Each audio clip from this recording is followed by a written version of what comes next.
What if I told you that the Declaration of Independence, one of the most protected documents in American history, could be stolen in under 3 minutes?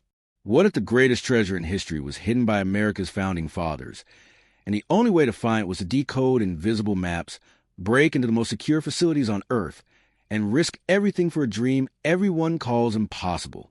Today, we're diving into one of the most thrilling adventure stories ever conceived, a tale of ancient secrets, modern-day treasure hunters, cryptic codes hidden in plain sight, and conspiracy that dates back to the Knights Templar.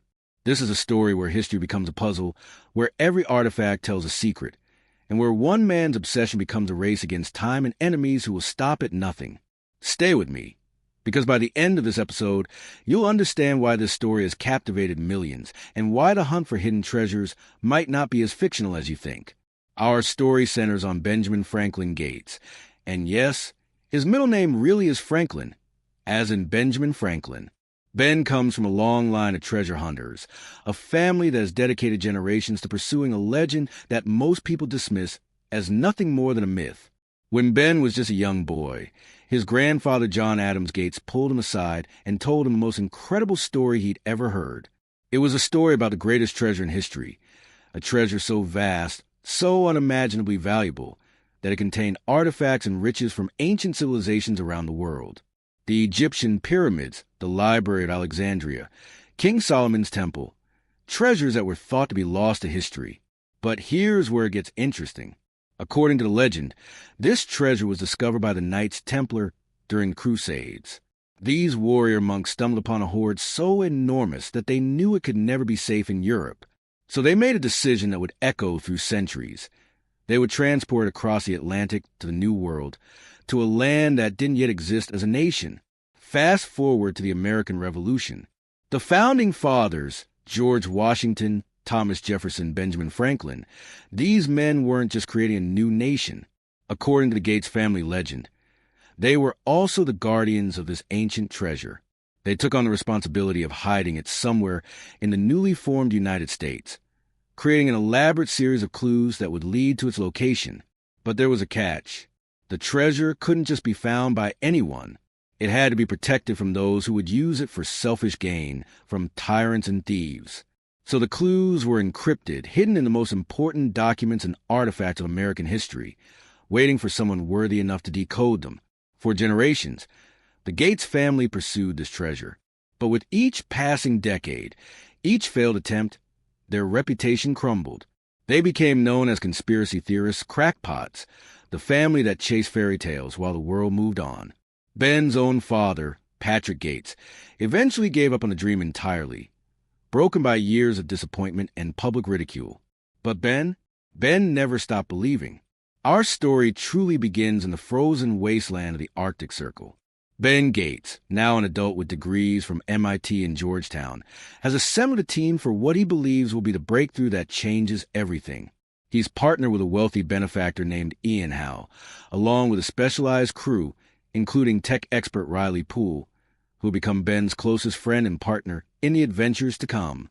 They're searching for a colonial ship, the Charlotte, which have been trapped in ice for over 200 years. According to Ben's research, this ship contains the next clue in the treasure hunt, a clue that could finally prove his family's legacy isn't just a delusional fantasy. The expedition is brutal. Temperatures plunge to deadly lows. Equipment malfunctions.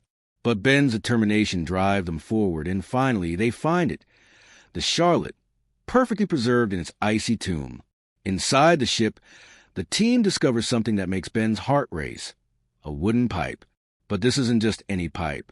Using modern technology, they reveal that there's something hidden inside it, a small scroll, perfectly preserved for centuries. When Ben carefully unrolls the parchment, his hands trembling with anticipation, he reads words that confirm the legend is real. The scroll contains a riddle, a cryptic message that leads to another clue. But there's something else written there that stops Ben cold. The secret lies with Charlotte. Ian Howe, the wealthy benefactor who funded this expedition, immediately assumes Charlotte is a person, perhaps Charlotte of Mecklenburg-Strelitz, or another historical figure. He wants to pursue this lead immediately. But Ben, with his encyclopedic knowledge of American history, realizes something different. Charlotte doesn't refer to a person at all. The secret lies with Charlotte is a reference to the ship they're standing in. There must be another clue hidden somewhere on this vessel. But Ian doesn't want to hear it. He's invested millions in this expedition, and he's not interested in careful historical analysis. He wants results, and he wants them now. That's when Ian reveals his true nature. He doesn't care about preserving history or honoring the founding father's legacy. He wants the treasure for himself, for the wealth and power it represents. And if that means destroying historical artifacts or hurting people who get in his way, so be it. Ian orders his men to blow up the Charlotte, to destroy any evidence of their find, so that no one else can follow the trail. Ben is horrified. This ship is a piece of history, and more importantly, it might contain crucial information they haven't yet discovered. He refuses to participate in its destruction. That's when things turn violent. Ian's mercenaries turn their weapons on Ben and Riley, making it clear that they're now liabilities rather than partners. In a desperate escape to the icy wilderness, Ben and Riley barely make out alive, watching as explosions tear apart the Charlotte behind them. But Ben has something Ian doesn't know about. In those final moments before escaping, Ben discovered the real secret hidden in the ship, and that secret changes everything. The clue doesn't point to another person or place. It points to a document. Specifically, it points to the Declaration of Independence. According to the cipher Ben decoded, there's an invisible map on the back of one of America's most sacred documents, a map that leads directly to the treasure. Now, we need to pause for a moment and appreciate the absurdity of what Ben has just learned. The Declaration of Independence is housed in the National Archives in Washington, D.C., in a state-of-the-art preservation chamber. It's protected by temperature controls, pressure sensors, armed guards, security cameras, and sophisticated alarm systems. The glass case is displayed and is bomb-proof. The entire building is a fortress designed to protect America's most important documents. Stealing the Declaration of Independence isn't just difficult, it's impossible. Or at least, that's what everyone believes. Ben's first instinct is to do the right thing. He goes to the National Archives and tries to warn them about the threat. He meets with Dr. Abigail Chase, the Director of Document Conservation, and explains that someone is planning to steal the Declaration. He urges them to increase security, to move the document to a more secure location, anything to protect it from Ian Howe's mercenaries. But here's the problem. Ben sounds completely insane. He's talking about invisible maps, Freemason conspiracies, and hidden treasures. His family is already notorious for these kinds of claims. Abigail and the FBI agent he speaks with, Peter Sadusky, listen politely but clearly don't take him seriously. After all, the Declaration is perfectly safe. No one could possibly steal it, except Ben knows Ian Howe will try. And if Ian succeeds, he'll take the Declaration, decode the map, find the treasure, and then probably destroy the document to cover his tracks. One of the most important pieces of American heritage will be lost forever. So Ben makes a decision that will change his life forever. If the authorities won't protect the Declaration, he'll have to steal it first. I know what you're thinking. This sounds like a terrible plan. And you're right, it is a terrible plan. It's the kind of plan that could land Ben in federal prison for the rest of his life. But from Ben's perspective, it's the only way to save both the document and the treasure from falling into the wrong hands. Ben and Riley begin planning the heist with meticulous care. Riley, being a tech genius, hacks into the National Archives security systems and discovers every detail of their procedures. They learn about shift changes, camera blind spots, emergency protocols, and the specific mechanisms that protect the Declaration. The plan they devise is elaborate, risky, and depends on split-second timing. They'll infiltrate the archives during a special gala event celebrating the 70th anniversary of the preservation of the document. In the chaos and crowds of the party, they'll have their best chance of getting close to the Declaration. But they need help. They need someone on the inside, someone who has access to the preservation chamber. That someone is Dr. Abigail Chase, the very same woman Ben tried to warn about theft. Now he has to get close to her, gain her trust, and somehow maneuver her into helping him without revealing his true intentions. The gala is everything Ben hoped for, crowded, distracting, with security focused on prestigious guests rather than potential threats. Ben charms his way into Abigail's attention, using his genuine knowledge of American history to impress her. He's not just some crackpot conspiracy theorist. He's highly educated, passionate about preservation, and clearly shares her love for these historical artifacts. Meanwhile, Riley is in a van outside, monitoring security feeds and guiding Ben through his earpiece. Every step has to be perfectly choreographed. Every word Ben speaks to Abigail is calculated to move her into position at exactly the right moment. Then the alarm goes off. But it's not Ben who triggered it. It's Ian Howe and his mercenaries. They've launched their own assault on the National Archives, creating exactly the kind of chaos and confusion that Ben was trying to prevent. Gunfire erupts. Guests scatter in panic. Security personnel rush to respond to the threat. In the confusion, Ben makes his move. While everyone is focused on Ian's team, he bypasses the security systems, opens a preservation chamber, and carefully removes the Declaration of Independence. He replaces it with a souvenir copy, one of the replica declarations sold in the gift shop, hoping to buy himself a few extra seconds before anyone realizes what's happened. But Abigail sees him. She realizes in that moment that Ben wasn't warning them about a theft. He was planning one himself. She tries to stop him, to activate additional alarms, but Ben is already moving. He explains quickly that Ian Howe is here, that if they don't get the declaration out now, Ian will take it and it will be lost forever. Abigail doesn't know whether to believe him, but there's something in Ben's eyes, something in the way he handles a document with reverent care, that makes her hesitate just long enough for him to escape. Outside, Ian's mercenaries realize what's happened. They thought they were executing a heist, but Ben Gates has somehow beaten them to it. They abandon their assault on the building and immediately begin pursuing Ben and Riley through the streets of Washington, D.C. What follows is a high-speed chase through the nation's capital. Ben is desperately trying to protect the Declaration, which is incredibly fragile and could be damaged by any rough handling. Riley is driving like a maniac, weaving through traffic while Ben holds a document case and tries to keep it stable. Ian's team catches up to them at a traffic intersection. But instead of stealing the Declaration, they make a different move. They kidnap Abigail Chase, who has run out of the archives trying to pursue Ben. Ian figures that if he has Abigail, he can force Ben to hand over the Declaration. Except there's one problem. Ian's team grabbed Abigail while she was holding the replica Declaration, not the real one. They don't realize their mistake yet, which gives Ben a small window of time. Ben could escape right now. He could disappear with the Declaration and complete his treasure hunt without any interference. But he can't abandon Abigail. Despite only having met her hours ago, despite the fact that she probably hates him now, he can't leave her in the hands of dangerous criminals. So Ben and Riley execute a daring rescue. They track Ian's team to a parking garage, and in another action sequence involving clever tactics and quick thinking, they manage to free Abigail. But now she's seen the truth. Ian Howe is exactly the threat Ben warned about. She's also still holding the Real Declaration, unwilling to let out of her sight now that she understands how much danger it's in. This creates a fascinating dynamic. Abigail is furious with Ben for stealing the Declaration, but she also recognizes that his intentions are protected. She refuses to let him simply take it and disappear, but she also can't return to the archives while Ian is still hunting for it. So she becomes, in effect, a hostage by choice, staying with Ben and Riley to ensure the document's safety, while also making sure they don't damage or misuse it. Now they face a new challenge.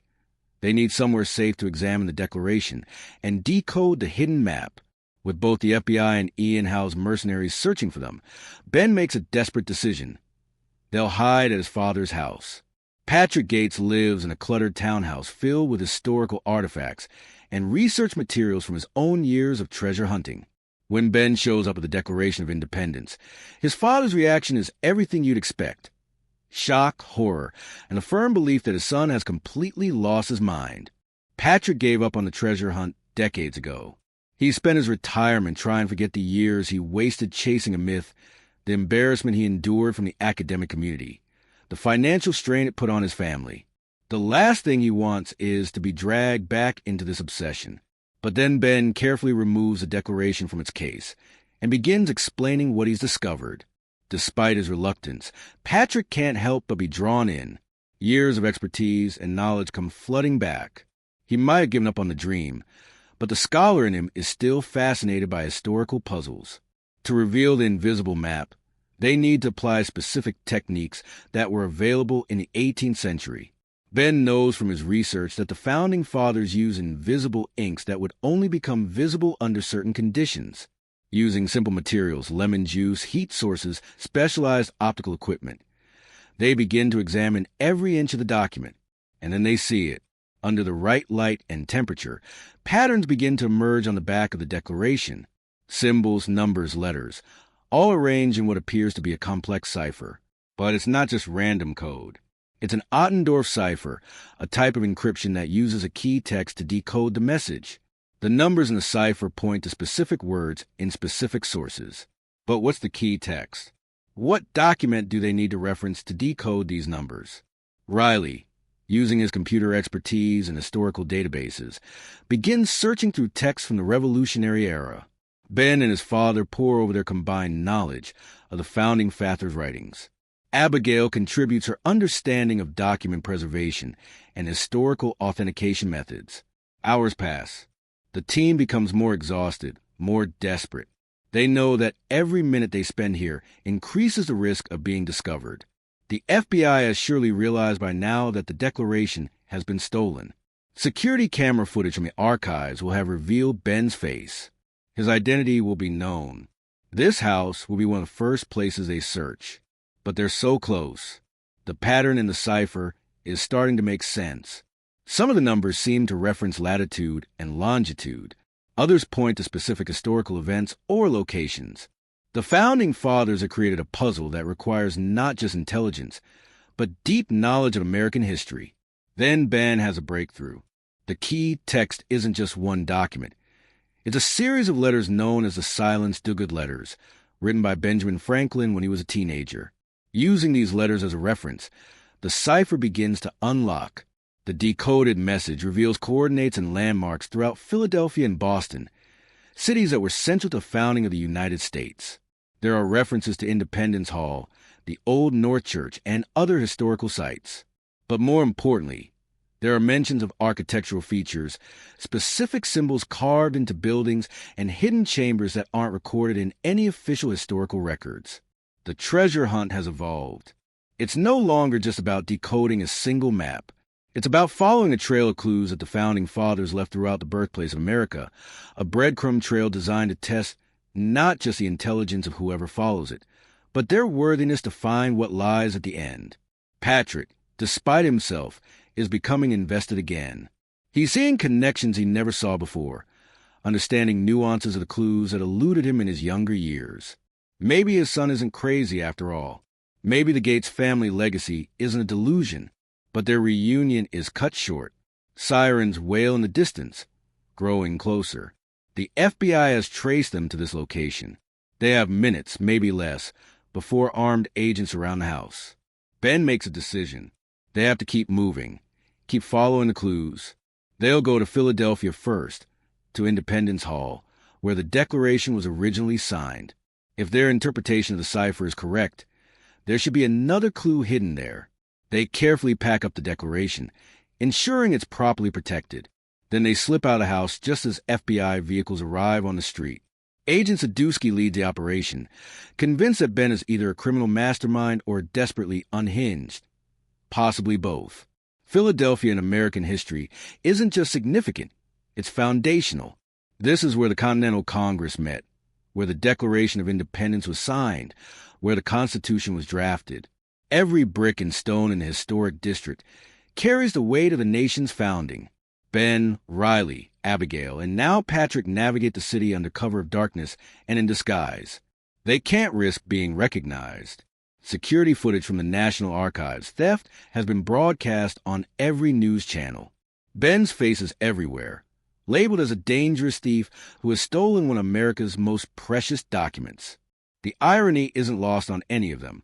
Ben is trying to protect the Declaration and preserve American history, yet he's now a wanted fugitive being portrayed as a threat to that very history. If he's caught, no one will believe his story about invisible maps and Founding Father conspiracies. He'll spend the rest of his life in federal prison, and the truth about the treasure will remain hidden, or worse. Ian Howe will eventually find it through other means. Their first stop is Independence Hall. According to the decoded cipher, there's a specific architectural element in the building that contains another clue. The challenge is that Independence Hall is a museum now, with regular tour groups, security guards, and surveillance cameras. They can't just break in and start examining walls and floorboards. So they join a tour group, trying to blend in with tourists while searching for the next piece of the puzzle. Riley uses hidden technology to scan different areas of the building, looking for anomalies that might indicate hidden compartments or secret messages. Abigail, with her expertise in historical preservation, examines the building's construction for anything that seems out of place or deliberately modified.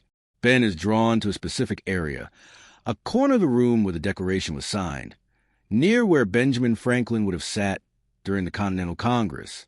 His namesake, the man who inspired his passion for history, must have left something here.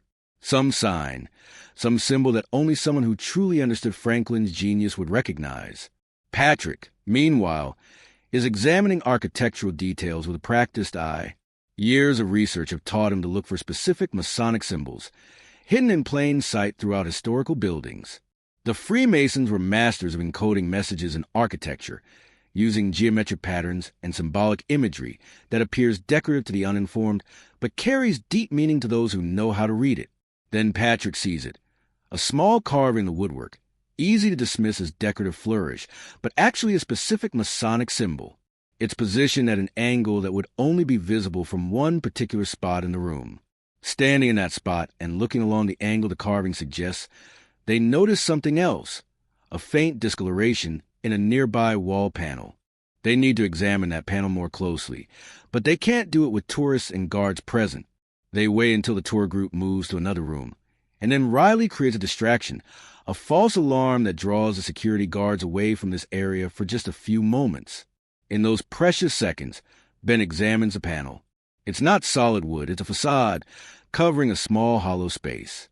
Inside, protected by oilcloth that has preserved it for over 2 centuries, is another document. This one is handwritten, in what appears to be Benjamin Franklin's own hand. The document is a fragment of a letter never sent, containing more coordinates and another riddle. But this riddle is different from the previous ones.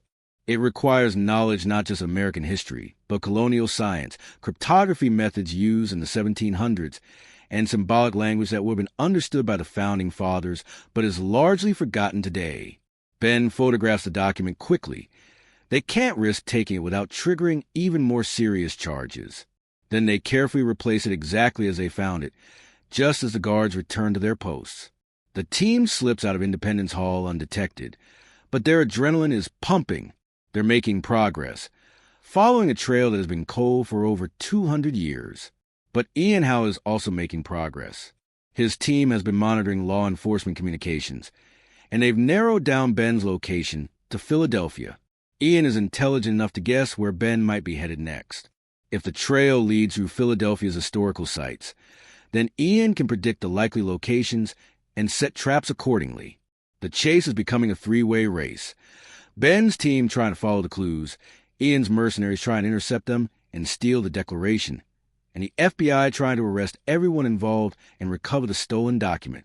Each faction is tracking the others, trying to stay one step ahead while following the same historical trail. The clues lead next to Boston, to the Old North Church famous for Paul Revere's ride. 1 if by land, 2 if by sea, the signal that warned of British troop movements. But according to the new information they've decoded, the church holds another secret, one that has nothing to do with the Revolutionary War and everything to do with what came before.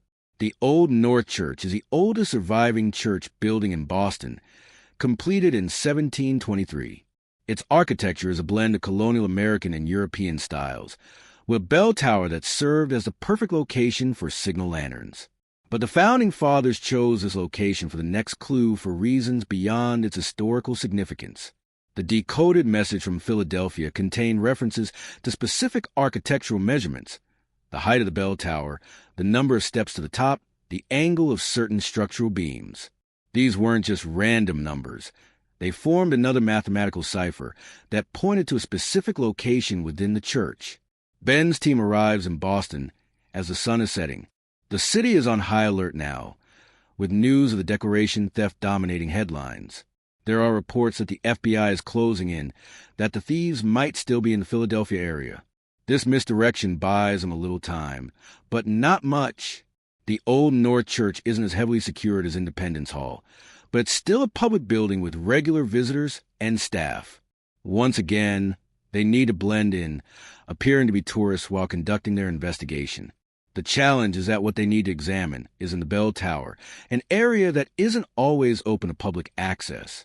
Riley creates another diversion, this time hacking into the building's fire alarm system to trigger a false alert that requires staff to evacuate and check specific areas. While everyone is distracted by this evacuation protocol, Ben and Abigail slip up to the bell tower. The climb is steep and narrow. The wooden stairs creak under their weight, each step feeling like it might alert someone below to their presence. But they make it to the top, where the historical bells hang silent in the evening air. According to the cipher, they need to examine a specific area where the bells are mounted. The wooden beams that support the bells contain measurements and carvings that, when properly interpreted, form part of a larger picture. But to read these measurements correctly, they need to view them from a specific angle, at a specific time of day when the light hits them just right. The timing is fortunate, or perhaps not fortunate at all, but rather by design. The founding fathers would have calculated the exact time and angle when sunlight streaming to the tower windows would illuminate specific carvings. As the sun sets, casting long shadows to the bell tower, previously invisible marks become clear. Patrick, who has joined them for this crucial examination, recognizes the pattern immediately. It's a combination of Masonic symbolism and astronomical positioning. The founding fathers were using the church bell tower not just as a signal station for lanterns, but as a kind of sundial or astronomical instrument that would reveal secrets at precise moments. The reveal markings point to another location, this time in New York City. Specifically, they reference Trinity Church in Lower Manhattan, one of the oldest churches in New York. But more importantly, the clue suggests that they're getting close to the final destination. Trinity Church isn't just another waypoint. It's near the actual treasure location. As they're photographing and documenting these discoveries, Riley alerts them through their communication devices. FBI agents have arrived at the church. Someone tipped them off, or perhaps they've simply gotten better at predicting where Ben will go next. Ben and Abigail need to descend from the bell tower without being caught, but the stairway is the only exit. They're trapped at the top with no apparent way down. Patrick, still below in the church, tries to create another distraction, but the FBI agents aren't falling for it this time. They know their suspect is in the building, and they're systematically searching every area.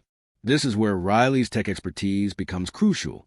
He's been monitoring the building's blueprints and discovers that there's an old service passage, originally used for maintenance, that connects the bell tower to an adjacent building. It hasn't been used in decades and isn't shown on modern maps, but the architectural records confirm it exists. Ben and Abigail find the entrance to this passage hidden behind a false panel. The passage is narrow, dark, and filled with cobwebs and deteriorating masonry. They have to crawl through sections where the ceiling has partially collapsed, all while carrying their equipment and protecting the photographs they've taken of the clues. They emerge in the basement, a neighboring building, dusty and exhausted, but free from the FBI. Patrick and Riley meet them at a prearranged location, and together they plan their next move. They need to get to New York City, to Trinity Church, but the manhunt is intensifying. Every mode of transportation will be monitored. Ben's face is on the news. They're running out of time and options. Getting to New York becomes a challenge in itself. They can't fly. Airport security would identify them immediately. Trains and buses are too risky, with surveillance cameras and ID checks. They need to travel by car, taking back roads and avoiding toll booths with automated cameras. During this tense journey, the dynamics between the characters deepen. Abigail is grappling with the moral complexity of her situation. She's a trained conservator, someone who has dedicated her career to protecting historical documents. She's technically complicit in the theft of the Declaration of Independence, the very thing she was hired to protect. Yet she's also seen enough to believe that Ben might be telling the truth, that there really is something extraordinary hidden in American history.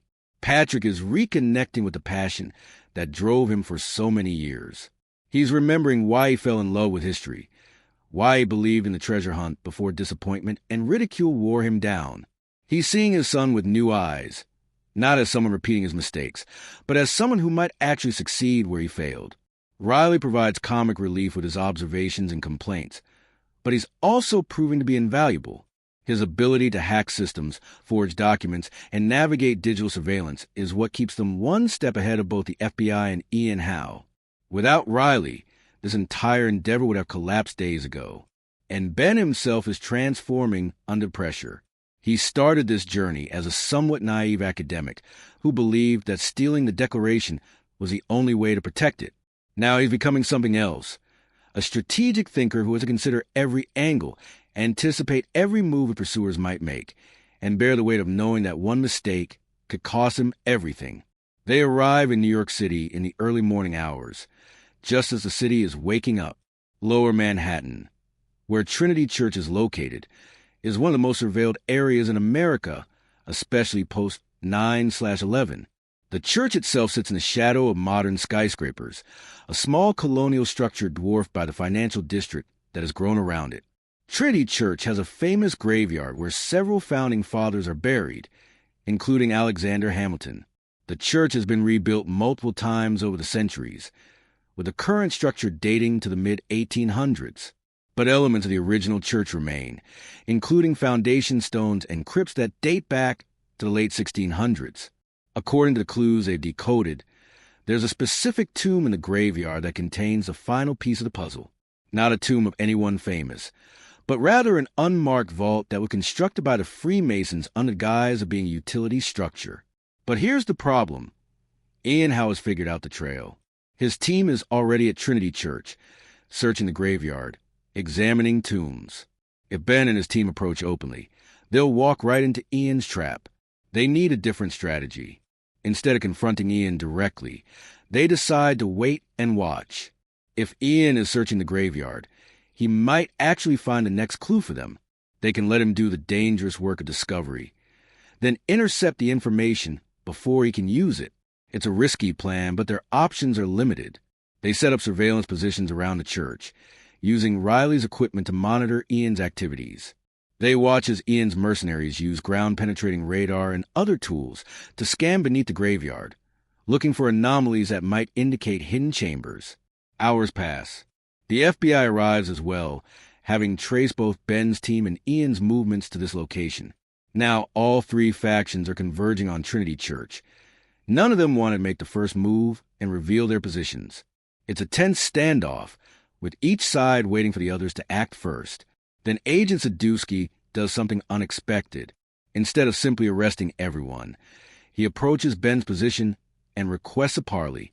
Sadusky is a veteran FBI agent, someone who has seen enough unusual cases in his career to recognize that the situation doesn't fit normal criminal patterns. He's been investigating the Gates family history, and he's starting to believe that there might be some truth to their claims.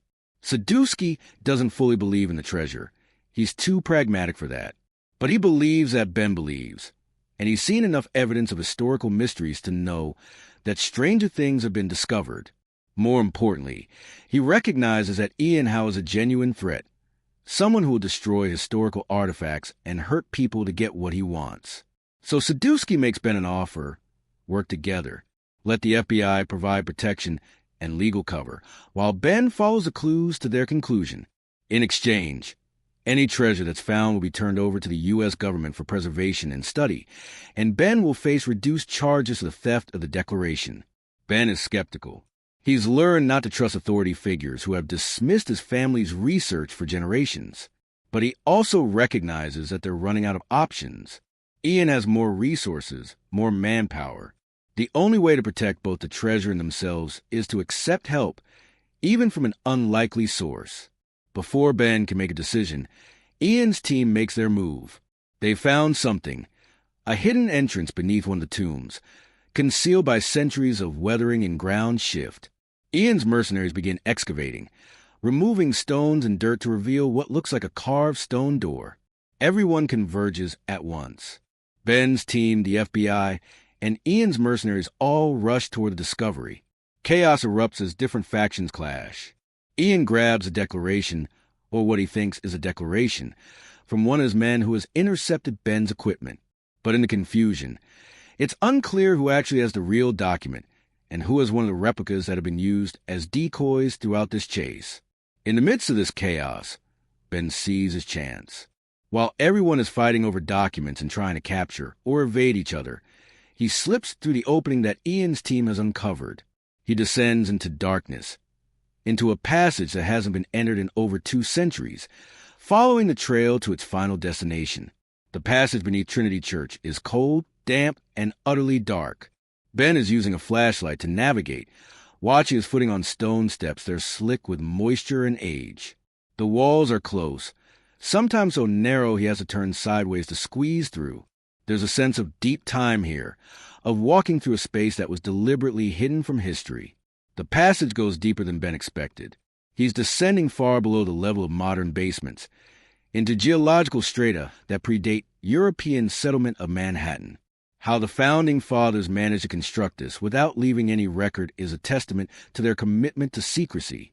Behind him, Ben can hear others entering the passage. He can't tell if it's his friends, the FBI, or Ian's mercenaries. Multiple sets of footsteps echo in the narrow space. The chase has become a race into the unknown, with everyone converging on whatever lies at the end of this tunnel. The passage opens into a larger chamber. Ben's flashlight beam sweeps across the space, revealing something extraordinary. The walls are lined with brick and stone, precisely fitted in a way that shows expert craftsmanship. The room that stops him cold. A door, not a modern door, but something that looks like it belongs in a medieval castle. Heavy iron hinges, thick wood bound with metal bands, and in the center, a complex locking mechanism unlike anything Ben has seen before. The lock is a puzzle in itself, a combination of rotating discs, each engraved with symbols that Ben recognizes from Freemasonry. To open the door, one would need to align these discs in a specific pattern, a pattern that would only be known to someone who has followed the entire trail of clues and understood their meaning. Ben's hands move quickly, recalling every clue they've decoded, every symbol they've documented. The invisible map on the Declaration, the carvings in Independence Hall, the astronomical markings in the Old North Church, they all point to this moment, to this specific combination. The discs begin to turn under Ben's fingers. Each rotation produces a deep mechanical sound that echoes through the chamber. He's aligning symbols in sequence. The eye of providence, the square and compass, the all-seeing eye, geometric patterns that represent knowledge, wisdom, and enlightenment. Behind him, others burst into the chamber. Ian Howe arrives first, his mercenaries flanking him with weapons drawn. Then Agent Sadusky and FBI agents pour in from another entrance. Apparently, there are multiple passages converging on this location. Riley, Abigail, and Patrick are there too, having followed Ben into the depths. Everyone freezes, staring at the ancient door and at Ben's hands on the lock. Ian raises his weapon, ordering Ben to step away, but Ben keeps working. He's so close. The final disc is almost aligned. Then Ian makes a critical mistake. In his impatience and greed, he fires his weapon, not at Ben, but at the lock mechanism itself, thinking he can blast it open. The bullet ricochets off the reinforced metal, nearly striking one of his own men. But more importantly, the impact jams one of the discs, threatening to lock the mechanism permanently. Ben has seconds to correct the damage. He forces the disc back into position, hearing ancient gears grinding against each other. For a moment, it seems like the lock might be destroyed, that Ian's recklessness has sealed the treasure away forever. But then there's a different sound, a deep, resonant click. The lock disengages. The massive door begins to swing open slowly on hinges that, despite centuries of disuse, still function perfectly. The engineering is remarkable, suggesting that the Founding Fathers used techniques and knowledge that were far ahead of their time. What lies beyond the door takes everyone's breath away. The chamber beyond is vast, much larger than should be possible given the geography of lower Manhattan. It stretches into darkness beyond the reach of their lights, supported by stone pillars that create a cathedral-like space underground. The architecture is ancient, showing influences from multiple civilizations. Egyptian hieroglyphs carved alongside Greek columns, Mesopotamian designs integrated with Roman arches. And everywhere, are treasures beyond imagination. Gold artifacts stacked in precise arrangements. Scrolls in dozens of languages, protected by oiled leather wrappings. Statues from civilizations that fell thousands of years ago. Jeweled ceremonial objects. Ancient texts that scholars believe were lost forever. Artifacts from the Library of Alexandria. Treasures from Solomon's Temple. Relics from the Crusades. The accumulated wealth and knowledge of countless civilizations, preserved in this impossible space. Ben walks forward slowly, his flashlight beam sweeping across wonders that rewrite history. Here is proof that the Knights Templar really did find something extraordinary in the Holy Land.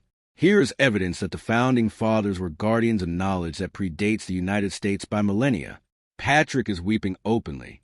His entire life's work has been vindicated. Every sacrifice, every moment of ridicule, every year of obsession, it was all for this. The treasure is real, and it's more magnificent than the Gates family ever imagined. Abigail is already cataloging in her mind the historical significance of what they're seeing. These artifacts will reshape humanity's understanding of ancient civilizations. Libraries will be rewritten. History textbooks will need to be updated. This single room contains answers to questions that scholars have debated for centuries. Riley is simply stunned into silence, something that rarely happens to him. Even Agent Sadusky and the FBI agents are awestruck. Whatever they expected to find, if they expected to find anything at all, this exceeds it by orders of magnitude. Ian House steps forward, his eyes gleaming with greed. He sees billions of dollars in artifacts, enough wealth to make him one of the richest men in the world. He orders his mercenaries to start gathering the most valuable items, to load whatever they can carry. But Ben stops him. This doesn't belong to you. It doesn't belong to any of us. The Founding Fathers didn't hide this treasure, so someone could get rich. They hid it to preserve knowledge, to protect these artifacts from those who would destroy or exploit them. Ian laughs bitterly. You think you're so noble, Gates, but you stole the Declaration of Independence. You broke into historical sites. You're just as much a thief as I am. Ben doesn't deny it. Maybe I am, but at least I understand what this treasure really represents. It's not about gold or jewels. It's about preserving human knowledge and history for future generations. The confrontation escalates. Ian's mercenaries raise their weapons. FBI agents respond by drawing their own guns. And for a moment, it seems like this incredible discovery will end in violence and bloodshed. Then Patrick steps forward, positioning himself between the armed factions. He speaks with an authority earned through decades of study and sacrifice. Gentlemen, we are standing in one of the most important archaeological discoveries in human history. Whatever happens next, we cannot allow these artifacts to be damaged or destroyed. Our petty conflicts are meaningless compared to what's at stake here. His words create a moment of clarity. Even Ian's mercenaries seem to recognize that they're standing in something larger than themselves. The chamber seems to demand reverence, respect for the countless generations who contributed to this collection. Agent Sadusky makes a decision. He orders his agents to secure the site, but not to remove anything yet. He recognizes that proper archaeological teams will need to be brought in, that experts from multiple disciplines will need to catalog and study everything here.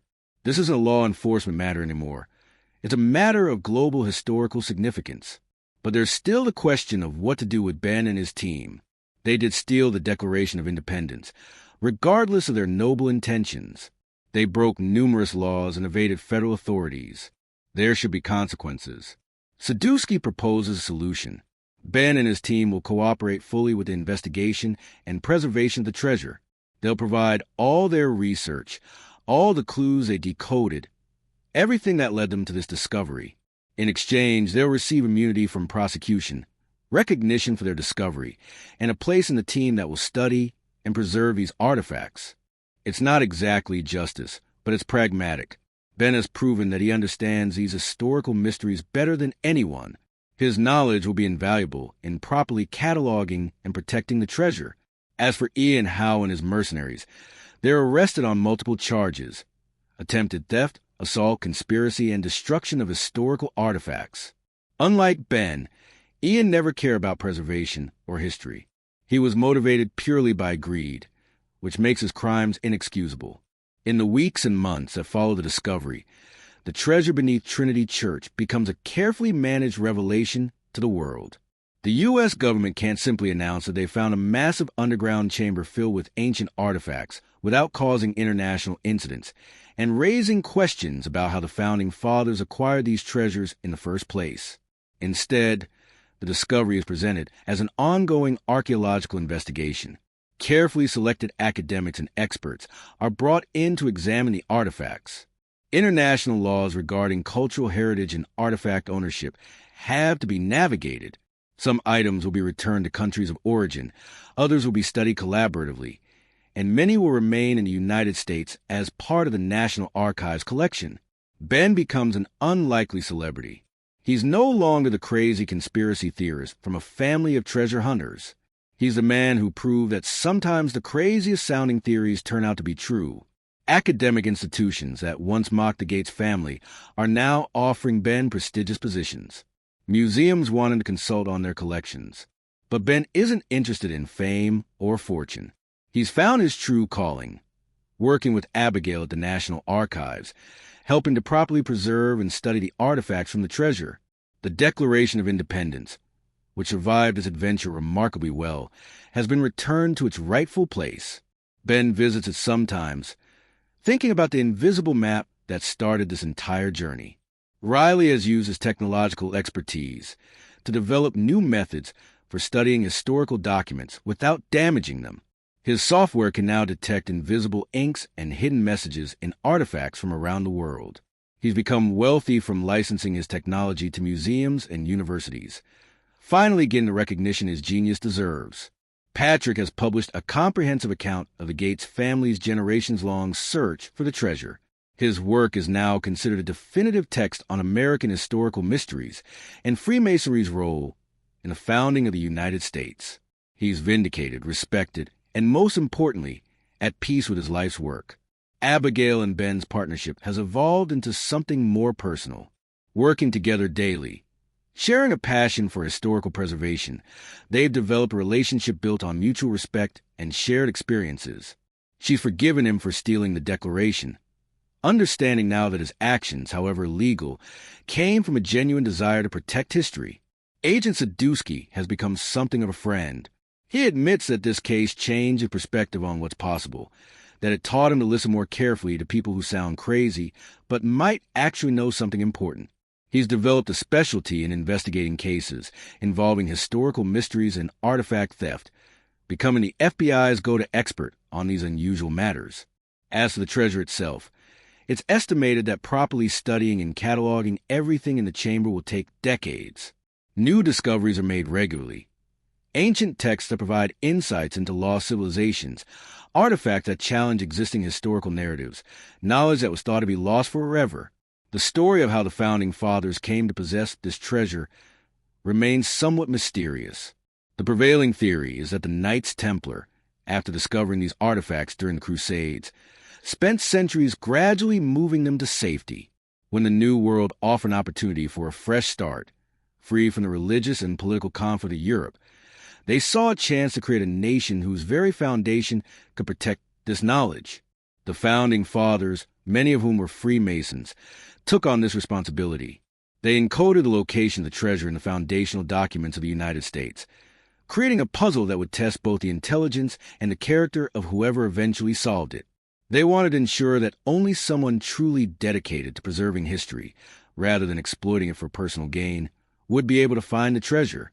Ben realizes that his entire life has been preparation for this moment. Every book he read, every historical site he visited, every lesson his grandfather taught him, it all led to this discovery. But more than that, it vindicated a family that had been mocked for generations, that had sacrificed everything for what others called a delusion. The discovery of the treasure has ripple effects throughout the academic and cultural world. Museums around the globe are reevaluating their collections, wondering what other artifacts might contain hidden messages or undiscovered secrets. The field of historical cryptography, the study of codes and ciphers used throughout history, experiences a renaissance. Conspiracy theorists have a field day, of course. If the treasure was real, what other conspiracy theories might actually be true? The internet explodes with speculation about other hidden treasures, secret societies, and governmental cover-ups. Some of this speculation is entertaining, some is harmless, and some is genuinely problematic. Ben finds himself in the strange position of having to debunk certain conspiracy theories, while being living proof that not all conspiracy theories are false. He has to carefully explain the difference between evidence-based historical mysteries and unfounded speculation. Just because one treasure hunt succeeded doesn't mean that every wild theory about hidden gold or secret societies is accurate. The Freemasons, often portrayed in popular culture as a sinister secret society, receive renewed interest and scrutiny. Historical researchers gain access to Masonic archives that were previously closed to outsiders, discovering that much of Freemasonry's secrecy was about preserving historical knowledge and philosophical traditions rather than sinister plots. The organization's role in American history is reevaluated and better understood. International relationships become complicated as countries petition for the return of artifacts they claim as cultural heritage. The U.S. government has to navigate sensitive negotiations about items that technically belong to other nations but have been in this hidden chamber for centuries. Who has the stronger claim? The country of origin or the organization that preserved these artifacts when they might otherwise have been lost? Some artifacts are indeed returned. A collection of ancient Egyptian scrolls goes back to Egypt, where they're displayed in the Cairo Museum. Mesopotamian tablets are returned to Iraq, helping to restore some of what was lost during years of conflict. Greek artifacts go to Athens, joining other treasures from antiquity. But many items remain in the United States, forming a new wing of the National Archives that becomes one of the most visited museums in the world. People come from every continent to see these artifacts, to understand the incredible story of how they were preserved beneath Manhattan for over 2 centuries. The economic impact is substantial. New York City benefits from increased tourism. Universities in Boston and Philadelphia see enrollment surges in their history and archaeology programs. Publishing companies release dozens of works about the treasure, the founding fathers, and the mysteries of American history. But perhaps the most significant impact is psychological and cultural. The discovery proves that history is not a dead subject, not just dates and names in dusty textbooks. History is alive, full of mysteries waiting to be solved, secrets waiting to be discovered. It inspires a new generation to study the past, to question accepted narratives, and look deeper into the world around them. Young people who might have dismissed history as boring now see it as an adventure. Applications to archaeology and history programs at universities spike dramatically. Metal detector sales increase as amateur treasure hunters hope to make their own discoveries. Historical sites report record attendance as people want to see the locations featured in Ben's incredible journey. The story also becomes a cautionary tale about the importance of preserving history. If Ian how it succeeded, these artifacts might have been sold to private collectors and scattered across the globe, lost to scholarship forever. The near miss reminds institutions and governments of their responsibility to protect cultural heritage. But beyond all the historical significance and cultural impact, this story is ultimately about personal journeys and human relationships. For Ben, it's the vindication of his family's legacy. His grandfather's deathbed stories weren't the ramblings of an old man lost in fantasy. His father's years of research weren't wasted on a fool's errand. The Gates family has made one of the most important archaeological discoveries in history, and their name is now associated with dedication, perseverance, and genuine scholarship rather than crackpot theories. Ben has also learned something crucial about himself. He started this journey as someone who was willing to break laws and take enormous risks because he was so certain of his beliefs. He ended it understanding that certainty isn't enough. You also need wisdom, ethical judgment, and the ability to work with others even when they doubt you. His relationship with his father has been transformed. Patrick, who had given up and turned bitter, has found renewed purpose. The walls that had grown between father and son over years of disappointment and resentment have crumbled. They work together now, sharing a bond forged through extraordinary circumstances. For Riley, the journey has proven that intelligence and technical skills deserve recognition. He's no longer just a quirky tech guy who helps from the sidelines. He's a crucial part of a team that changed history, and his contributions are now valued by institutions worldwide. The wealth and success he's achieved are nice, but the respect and recognition matter more. Abigail's journey is perhaps the most interesting. She started as a by-the-books conservator who believed in rules, procedures, and proper protocols. She was horrified by Ben's theft of the Declaration, seeing it as a violation of everything she stood for. But the adventure forced her to recognize that sometimes rules need to be broken to serve a higher purpose. That preservation isn't just about keeping things in climate control cases, but about understanding their full historical context. She's learned to balance her professional ethics with a deeper understanding of what it means to truly protect and honor history. She's also discovered capacity for adventure and risk-taking that she never knew she possessed. The conservator who would have been content to spend her career in temperature-controlled archives has become someone who actively seeks out historical mysteries. Patrick's journey is one of redemption and peace. He spent so many years pursuing the treasure, then more years trying to forget his failure. The discovery has given him closure, proving that his life's work wasn't in vain. But more importantly, reconciled with his son and being part of the discovery team has healed old wounds. He can finally rest, knowing that the Gates family legacy is secure. Even Agent Sadusky has been transformed by the experience. He approached the case as a straightforward theft investigation, expecting to arrest a criminal and recover stolen property. Instead, he found himself in the middle of a genuine historical mystery, forced to make judgment calls that balance law enforcement with the greater good. He's learned that not everything fits into neat categories of legal and illegal, that sometimes the right course of action requires flexibility and vision. Of course, solving one mystery often reveals new ones. The discovery of the treasure has answered many questions about American history and the Founding Fathers, but has also raised new puzzles that scholars will debate for generations. How did the Knights Templar actually acquire all these artifacts? The accepted history says they were warrior monks who protected pilgrims during the Crusades.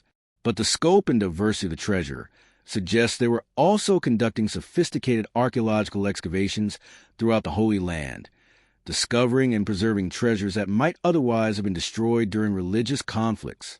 What else did the Founding Fathers hide? If they encoded the location of this treasure in the Declaration of Independence and other historical documents, what other secrets might they have concealed? Are there more treasures, more hidden chambers, more puzzles waiting to be solved? Ben and his team now spend their time examining other historical documents, looking for patterns and clues that might indicate additional mysteries. Why did the Founding Fathers choose this particular method of concealment? They could have simply locked the treasure in a secure vault and passed down the location through trusted channels. Instead, they created an elaborate puzzle that required solving multiple layers of codes and ciphers. This suggests they were testing potential discoverers, ensuring that only someone with sufficient intelligence, dedication, and historical knowledge could find the treasure. Were all the Founding Fathers aware of the treasure, or was it known only to those who were Freemasons? Historical records suggest that not everyone who signed the Declaration or participated in creating the Constitution was part of the secret. Some founding figures were kept deliberately in the dark, perhaps because the inner circle didn't fully trust them or believed that too many people knowing the secret would compromise its security. What would have happened if the treasure had never been found? Was there a fail-safe, some mechanism to reveal the treasure's location if too much time passed? Or were the Founding Fathers content to let the secret remain hidden indefinitely, trusting that if future generations weren't capable of solving the puzzle, they perhaps weren't ready for what they would find?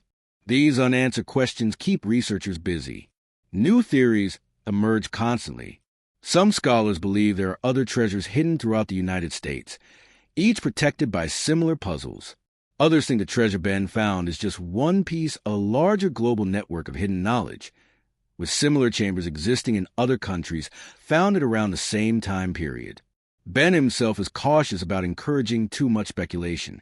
He knows the difference between evidence-based research and wishful thinking. Just because one treasure proved to be real doesn't mean every treasure legend has merit. But he also keeps an open mind, always willing to examine new evidence and follow legitimate leads. Years after the initial discovery, the impact of Ben's adventure continues to resonate throughout culture and society.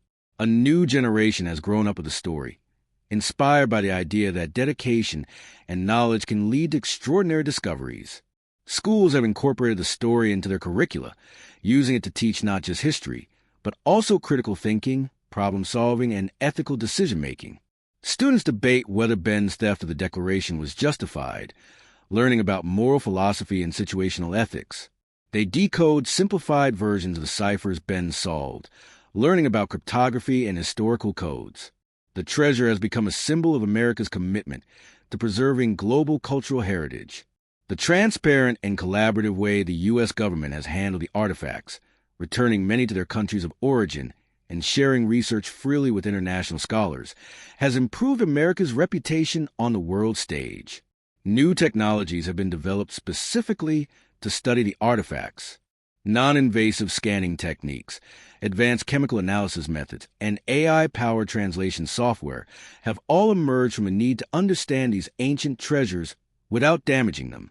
These technologies now benefit museums and archaeological sites worldwide. The story has also sparked renewed interest in the Founding Fathers as real people rather than mythological figures. By revealing this hidden aspect of their lives, their role as guardians of ancient knowledge, historians have gained new perspectives on their motivations and worldviews. The Founding Fathers emerge as more complex, more interesting, and in some ways more mysterious than traditional histories suggested. Ben's life after the discovery has been fulfilling but complicated. He's wealthy now. The U.S. government awarded him a substantial finder's fee, making him financially comfortable for the rest of his life. But wealth was never what motivated him, and he donates much of his money to causes related to historical preservation and education. He's famous, too, recognized wherever he goes. Sometimes this is enjoyable. People want to hear his stories, to learn from his experiences. But sometimes it's exhausting. He can't visit a historical site without being mobbed by enthusiasts who want selfies and autographs. He's learned to appreciate quiet moments, private time with Abigail and close friends. Most importantly, he's found purpose, working with historical artifacts, teaching the next generation of researchers, solving smaller mysteries and puzzles. This is what he was meant to do. The treasure hunt wasn't just about finding gold and artifacts. It was about discovering his own calling, his place in the grand narrative of history. Riley had become a successful entrepreneur, his technology companies developing tools used by researchers worldwide. But he hasn't forgotten his roots. He still helps Ben with investigations, providing technical expertise and comic relief during tense situations. Their friendship, forged during those desperate days of being fugitives, remains one of the most important relationships in both their lives. Abigail heads a new department at the National Archives, one dedicated specifically to studying historically significant artifacts and documents for hidden information. She's assembled a team of experts from various disciplines, cryptographers, historians, chemists, physicists, all working together to unlock secrets that previous generations missed. Under her leadership, several other significant discoveries have been made, though none quite as spectacular as the original treasure. Patrick has written his memoirs, which have become bestsellers. He speaks at conferences and universities, sharing not just the story of the treasure hunt, but also broader lessons about perseverance, family relationships, and the importance of following your passions even when others doubt you. He's become an inspiration to people in many fields, not just history and archaeology. But perhaps the most important legacy of Ben's discovery is philosophical rather than practical. The treasure hunt proves something fundamental about human nature and history, that knowledge is worth preserving, that truth is worth pursuing, and that sometimes the most important discoveries come from questioning accepted wisdom. For centuries, historians dismissed the Gates family's treasure hunt as fantasy. Academic institutions refused to take their research seriously. The idea that the Founding Fathers had hidden an ancient treasure seemed absurd, the kind of thing that belonged in adventure fiction rather than serious scholarship. But it was all true, and if this impossible story turned out to be real, what else might we be dismissing too quickly? What other legends might contain kernels of truth? What mysteries are we ignoring because they seem too fantastic to take seriously? This doesn't mean we should believe every conspiracy theory or chase every wild goose. Critical thinking and evidence-based research remain essential, but Ben's success teaches us to keep open minds, to examine claims thoroughly before dismissing them, and to recognize that history is often stranger and more wonderful than we imagine. The treasure also represents humanity's deep need to preserve knowledge across generations. The Knights Templar saw valuable artifacts threatened by religious warfare and made extraordinary efforts to save them. The Founding Fathers, in the midst of creating a new nation, took time to ensure these artifacts would be protected for centuries to come. Every person who contributed to hiding and preserving this treasure believed that knowledge and culture were worth saving, even at great personal cost. In our modern age, when information seems unlimited and always accessible, the treasure reminds us that knowledge can be fragile. Wars, natural disasters, political upheavals, all can destroy in moments what took generations to accumulate. The responsibility of preservation falls to each generation, a torch passed from the past to the present to the future. Ben's story also challenges our assumptions about heroes and adventurers. He's not a superhero with special powers. He's not a trained spy or soldier. He's a scholar, someone whose superpower is knowledge, dedication, and the ability to see connections that others miss. His weapons are books, historical documents, and puzzle-solving skills. His adventure proves that intellectual pursuits can be just as exciting and meaningful as physical ones. The relationship between Ben and Ian illustrates an important truth about motivation. Both men sought the same treasure, followed the same clues, possessed similar knowledge, but their motivations were completely different. Ben wanted to preserve and protect, to honor history and share discoveries with the world. Ian wanted wealth and power, caring nothing for the historical significance of what he sought. In the end, motivation mattered more than knowledge or resources. Ian had more money, more personnel, better equipment, but he failed because his greed made him careless, made him willing to destroy rather than preserve. Ben succeeded because his reverence for history made him patient and careful, willing to protect even when it cost him personally. As we reach the end of this incredible story, it's worth reflecting on what it teaches us about truth, history, and human spirit. History is not a fixed, unchanging narrative. It's constantly being rewritten as new discoveries emerge and new perspectives develop. What seems certain in one generation might be questioned in the next. What seems impossible might turn out to be true. The past is full of mysteries waiting to be solved, secrets waiting to be revealed. Ben's journey reminds us that expertise and dedication matter. He didn't solve the treasure hunt through luck or accident. He succeeded because he spent years studying, learning, preparing. He knew American history better than almost anyone. He understood codes and ciphers. He could read architectural symbolism and decode complex puzzles. His success was the result of a lifetime of preparation. But knowledge alone wasn't enough. Ben also needed courage. The courage to act on his beliefs even when everyone thought he was wrong. The courage to risk everything for what he thought was right. The courage to trust his instincts against overwhelming opposition. Sometimes being right requires being brave. The story also illustrates the importance of teamwork and trust. Ben couldn't have succeeded alone. He needed Riley's technical skills, Patrick's historical knowledge, Abigail's expertise in document preservation, and eventually even Agent Sadusky's law enforcement resources. No matter how intelligent or capable you are, some achievements require collaboration. Interestingly, the story shows that sometimes rules need to be broken for the right reasons. Ben's theft of the Declaration of Independence was illegal, unjustifiable from a purely legal standpoint, yet it was also necessary to prevent a greater harm. This creates a moral complexity that's worth contemplating. How do we balance respect for law and order with the recognition that sometimes higher principles are at stake? The Founding Fathers themselves faced this dilemma. They broke British law by declaring independence, committed treason from the Crown's perspective, yet they believed they were serving higher principles: liberty, self-determination, human rights. Ben, in a much smaller way, faced a similar choice. Sometimes protecting something precious requires breaking conventional rules. The story also teaches humility. The Gates family was right about the treasure, but they were mocked and dismissed for generations. This reminds us that consensus isn't always correct, that the majority can be wrong, that truth doesn't depend on how many people believe it. At the same time, it doesn't mean we should dismiss expert opinion or trust every fringe theory. It means we should evaluate claims on their merits, examine evidence carefully, and remain open to being surprised. Perhaps most importantly, the treasure hunt proves that passion and purpose give life meaning.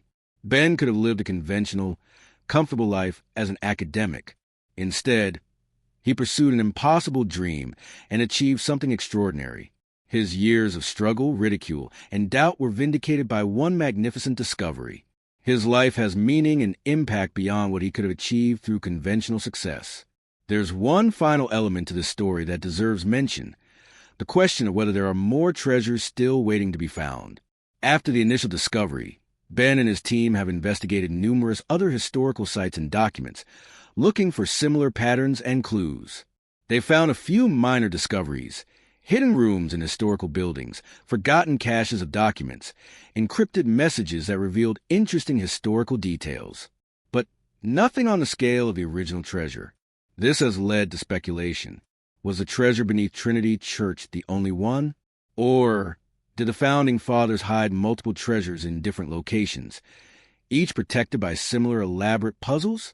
Some researchers believe that the complexity of the hiding system suggests there might be other treasures specifically designed to be found by different types of seekers. Perhaps one requiring scientific knowledge, another requiring military expertise, yet another requiring philosophical understanding. There are tantalizing hints in other historical documents. Certain letters written by Thomas Jefferson contain cryptic phrases that don't quite make sense in context. Benjamin Franklin's autobiography includes passages that seem to describe locations with unusual specificity. George Washington's diary mentions meetings and locations that aren't fully explained. Ben investigates these leads carefully but cautiously. He's aware that confirmation bias can make you see patterns where none exist, that the human mind is excellent at finding meaning in randomness.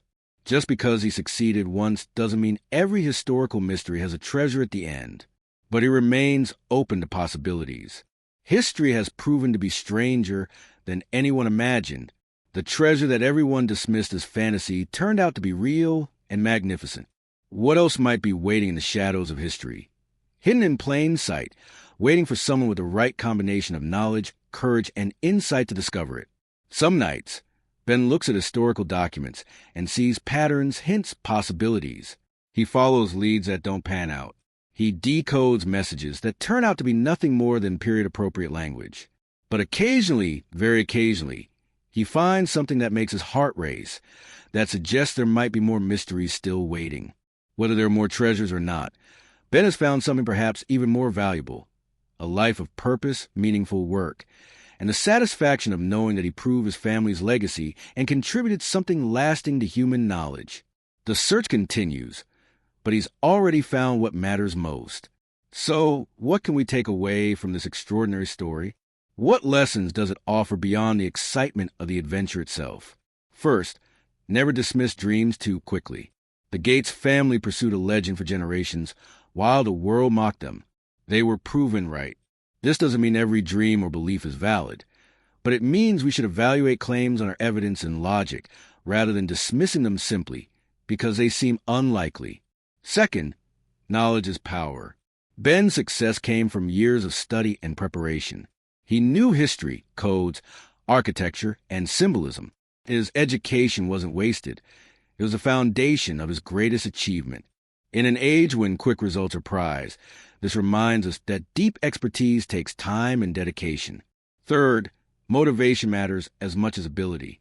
Ben and Ian both pursued the same treasure, but their different motivations led to different outcomes. Ian's greed made him reckless and short-sighted. Ben's reverence for history made him careful and thoughtful. How we pursue goals is as important as achieving them. Fourth, sometimes the most important discoveries come from questioning conventional wisdom. Every expert said the treasure didn't exist. Academic consensus was that the Gates family was chasing fantasy. But consensus can be wrong. Critical thinking requires being willing to examine evidence, even when it contradicts accepted beliefs. Fifth, history matters. The past isn't dead and buried. It's alive, full of mysteries and lessons. Understanding where we came from helps us understand who we are and where we might go. The artifact and the treasure aren't just valuable objects. They're connections to human civilizations across thousands of years. Sixth, teamwork and relationships are essential. Ben needed his team. He needed Riley's technical skills, Abigail's expertise, Patrick's knowledge, and even Sadowski's law enforcement authority. No achievement of significance happens in isolation. Finally, the journey matters as much as the destination. Yes, finding the treasure was extraordinary, but the relationships formed, the personal growth experienced, the lessons learned along the way, these matter too. Ben didn't just find a treasure. He found himself, reconciled with his father, and discovered a life partner in Abigail. This story of hidden treasures, ancient secrets, and modern adventures reminds us that the world is still full of mysteries. Not everything has been discovered. Not every question has been answered. Not every secret has been revealed. History is being written right now, not just by politicians and celebrities, but by ordinary people who pursue extraordinary dreams. Researchers are making discoveries. Archives are being explored. New technologies are revealing secrets hidden for centuries. Maybe you won't find an ancient treasure hidden by the founding fathers, but maybe you'll solve a different mystery, make a different discovery, pursue a different dream that everyone else dismisses as impossible. Maybe you'll prove that dedication, knowledge, and courage can still achieve the extraordinary. The Gates family spent generations pursuing a dream while the world laughed. They never gave up. They passed the quest from grandfather to father to son, maintaining faith through disappointment and ridicule. And in the end, they were vindicated spectacularly. What dreams are you pursuing? What mysteries fascinate you? What seems impossible but might actually be achievable with enough dedication and effort? Ben's story proves that sometimes the craziest sounding ideas turn out to be true, that sometimes the most valuable discoveries come from following paths that everyone else has abandoned. History is not a closed subject. The past still has secrets to reveal. Documents still contain hidden messages. Sites still hide undiscovered chambers.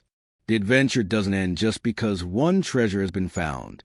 It continues, waiting for the next dedicated seeker to follow the clues.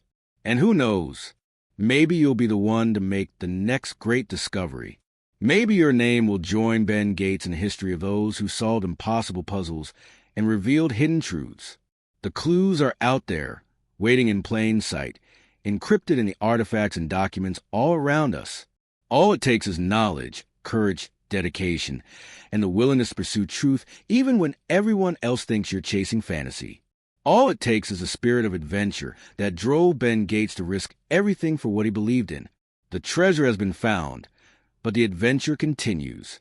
History is still being written. Mysteries still wait to be solved. Are you ready to begin your own quest? Let me share something crucial that this story demonstrates about human achievement. Ben Gates didn't succeed because he was lucky. He didn't succeed because he had special advantages or supernatural abilities. He succeeded because he refused to give up. Think about what he faced: ridicule from the academic community, rejection from institutions, family members who had given up, a society that dismisses life's work as delusional. He could have stopped at any point.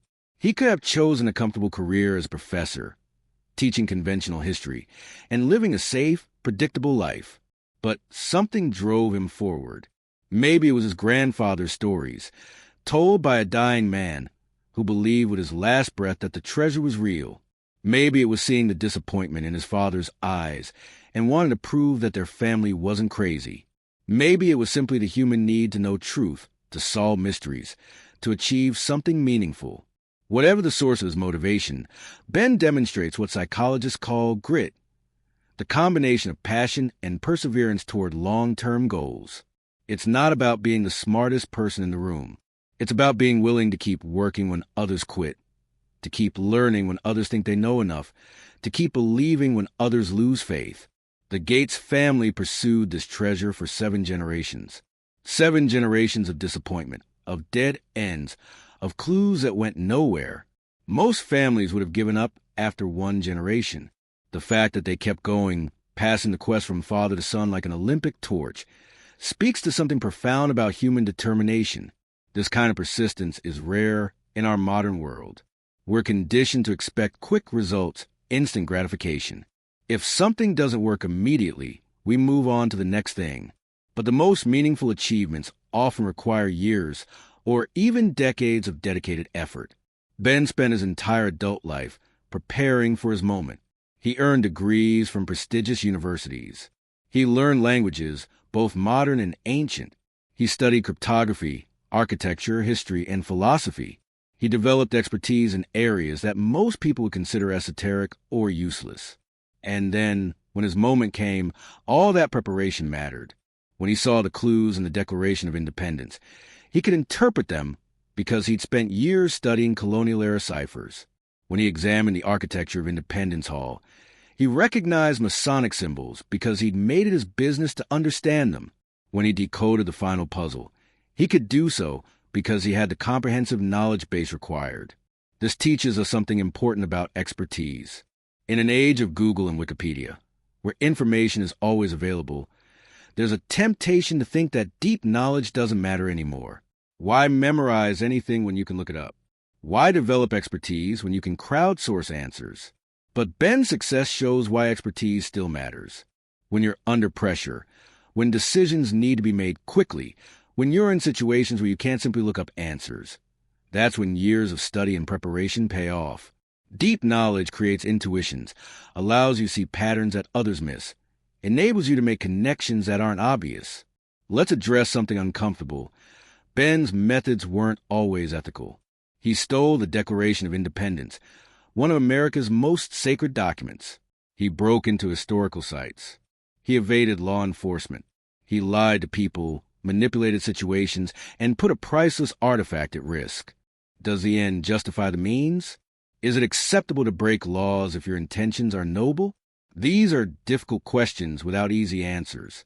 Ben would argue that he had no choice, that the authorities wouldn't listen to his warnings, that Ian Howe would have stolen the Declaration anyway, that stealing it first was the only way to protect it. From his perspective, he committed a small crime to prevent a larger one. But we can also understand why Abigail was horrified, why the FBI pursued him, why many people consider his actions unforgivable. Rules and laws exist for reasons. The security protocols around the Declaration are designed to protect it. By bypassing these protocols, even with good intentions, Ben set a dangerous precedent. What if he'd been wrong? What if there was no invisible map, no treasure, no grand mystery? Then he would have simply been a thief who stole an irreplaceable historical document based on a delusion. The fact that he turned out to be right doesn't necessarily vindicate the methods. This moral complexity is actually one of the most interesting aspects of the story. Ben isn't a pure hero. He's a flawed human being who made questionable choices for reasons he believed were justified. The story doesn't pretend his theft was okay just because it worked out well. It acknowledges the ethical problems while also showing us Ben's reasoning. In the real world, we often face smaller versions of this dilemma. Do we break a rule to serve what we believe is a higher purpose? Do we go around official channels when we're certain those channels won't work? Do we trust our own judgment over established authority? There's no universal answer. But Ben's story suggests that when we do choose to break rules, we'd better be right, and we'd better be doing it for the right reasons. Ben was willing to accept the consequences of his actions. He knew he'd probably go to prison if caught. He wasn't trying to escape responsibility. He was making a calculated decision that the treasure and the Declaration's protection were worth the personal cost. Compare this to Ian Howe, who also broke rules but did so purely for personal gain. Ian had no noble purpose, no higher calling. He wanted wealth and power, and he was willing to destroy historical artifacts and hurt people to get what he wanted. His ethical violations were clear-cut and inexcusable. The difference between Ben and Ian illustrates an important point. Motivation matters, but it doesn't excuse everything. Ben's motivations were better than Ian's, but that doesn't mean everything Ben did was okay. Good intentions don't automatically make wrong actions right. They just make the ethical calculus more complicated. While we've emphasized Ben's skill, knowledge, and determination, we should also acknowledge the role of luck and timing in his success. Several things could have gone differently that would have resulted in failure. What if Ian Howhan betrayed Ben in the Arctic? Ben might never have discovered the clue about the Declaration of Independence in time to protect it. Ian's betrayal, ironically, accelerated the timeline and forced Ben to act decisively. What if the National Archives had taken Ben's warning seriously? If they'd increased security and moved the Declaration to a more secure location, Ian might not have been able to steal it. But Ben also wouldn't have been able to protect it his way. The officials' dismissiveness, while frustrating, created the circumstances that allowed Ben to act. What if Riley hadn't been such a skilled hacker? Without Riley's ability to penetrate security systems and forge documents, Ben's plans would have failed at multiple points. Finding the right partner was crucial, and there was an element of luck in Ben and Riley's friendship. What if Abigail had been less conflicted about Ben's actions? If she'd immediately called security when she saw Ben taking the Declaration, he would have been caught. Her hesitation, her uncertainty about whether to believe him, gave Ben the window he needed to escape. What if Agent Sadusky had been a more conventional law enforcement officer? A different FBI agent might have arrested Ben at the first opportunity, never giving him a chance to prove his theory. Sadusky's willingness to listen, to consider unconventional possibilities, was essential to the eventual outcome. All these what-ifs remind us that success often requires not just skill and effort, but also favorable circumstances. Ben was talented and dedicated, but he was also fortunate in numerous ways. His enemies made mistakes. His allies showed up at the right moments. Circumstances aligned in ways that allowed his plans to succeed. This doesn't diminish Ben's achievement. It contextualizes it. The best treasure hunter in the world still needs some luck. The most brilliant plan can fail if circumstances don't cooperate. Success requires both preparation and opportunity, both skill and fortune. The lesson here is that we should prepare ourselves for opportunities, but also recognize that we can't control everything. We can increase our odds of success through hard work and skill development, but we also need to be ready to adapt when circumstances change, to seize opportunities when they appear, and to accept that sometimes things don't work out despite our best efforts. Ben was ready when his moment came. He'd spent his entire life preparing.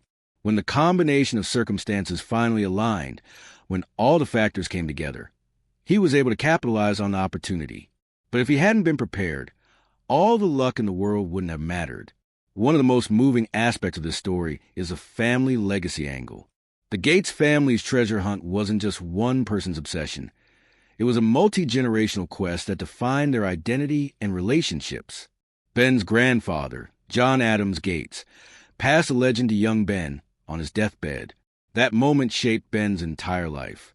It gave him purpose, direction, a sense of connection to something larger than himself. The treasure hunt became more than just finding gold and artifacts. It became about honoring his grandfather's memory and validating his family's legacy. Patrick Gates represents the cost of this obsession. He pursued the treasure for decades, sacrificing financial stability, professional reputation, and probably personal relationships. When he finally gave up, broken by years of failure, it created a rift with his son. Ben's decision to continue the quest was, in Patrick's eyes, a rejection of hard-won wisdom. Patrick had learned that the treasure was a myth. Why couldn't Ben accept that lesson? The reconciliation between Ben and Patrick, happening in the midst of the treasure hunt, is profoundly meaningful. Patrick sees his son accomplishing what he couldn't. He witnesses his life's work validated. All those years of research, all that accumulated knowledge, it wasn't wasted. He contributed to Ben's success, even if he wasn't the one to complete the quest. This speaks to something universal about family legacies. We inherit more from our parents and grandparents than just genetic material. We inherit stories, beliefs, values, and quests. Sometimes these inheritances are burdens, expectations we can't meet, obsessions that harm us, beliefs that hold us back. Other times they're gifts, wisdom that guides us, knowledge that helps us, inspiration that drives us forward. The challenge is discerning which is which. Patrick thought he was saving his son from his own mistakes by encouraging him to give up, but Ben needed to pursue the quest for himself, to see it through to its conclusion. Patrick's mistake wasn't in pursuing the treasure. It was in giving up before the quest was complete. This creates an interesting question. What if Ben had failed? What if there was no treasure, and Ben wasted his life chasing a myth just like his father and grandfather before him? Would the quest still have been worthwhile? Perhaps yes. The pursuit gave Ben's life meaning and purpose. It drove him to acquire impressive knowledge and skills. It led to meaningful relationships and extraordinary experiences. Even without the treasure, the journey shaped him into someone remarkable. But the validation matters too. It's one thing to philosophically believe that the journey matters more than the destination. It's another thing to actually endure failure after failure with no tangible results. Patrick gave up not because he was weak, but because decades of disappointment wore him down. The human spirit needs occasional victories to sustain hope. Ben's success didn't just vindicate himself. It retroactively vindicated his father and grandfather too. Their research, their sacrifices, their years of work, all of it contributed to the final discovery. They were part of the solution, even if they didn't live to see it completed.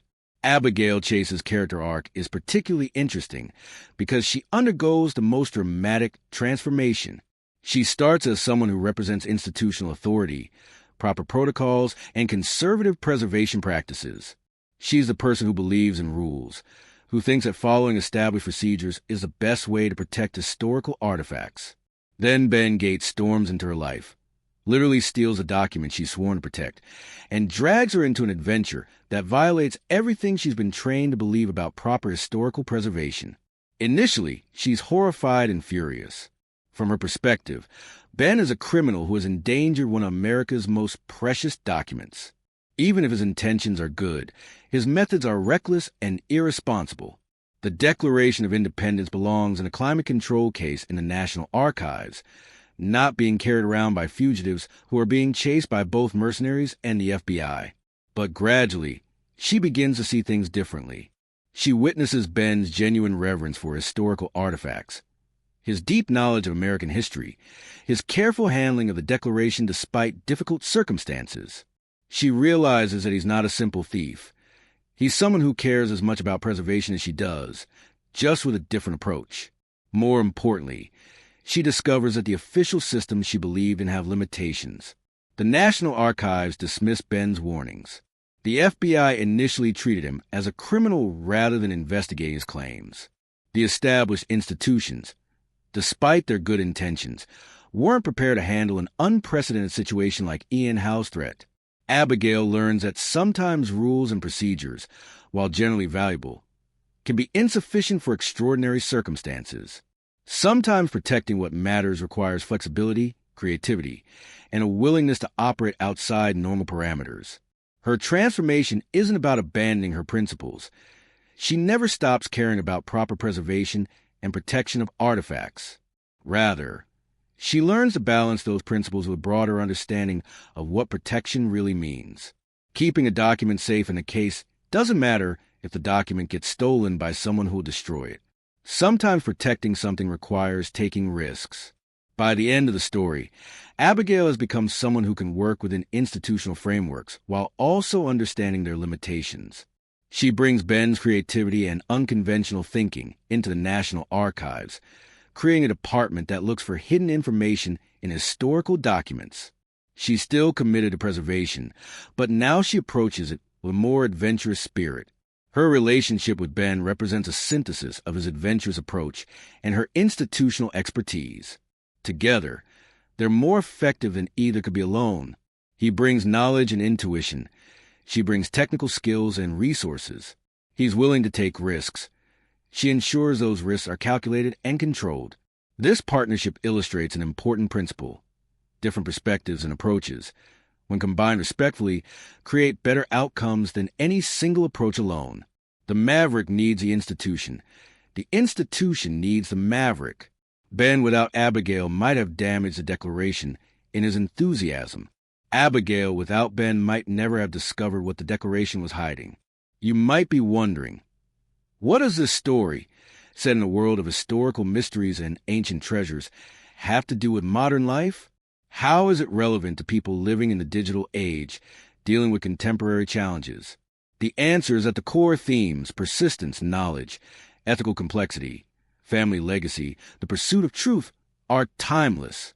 The The specific quest may involve founding fathers and colonial ciphers, but the underlying story is about human determination and the search for meaning.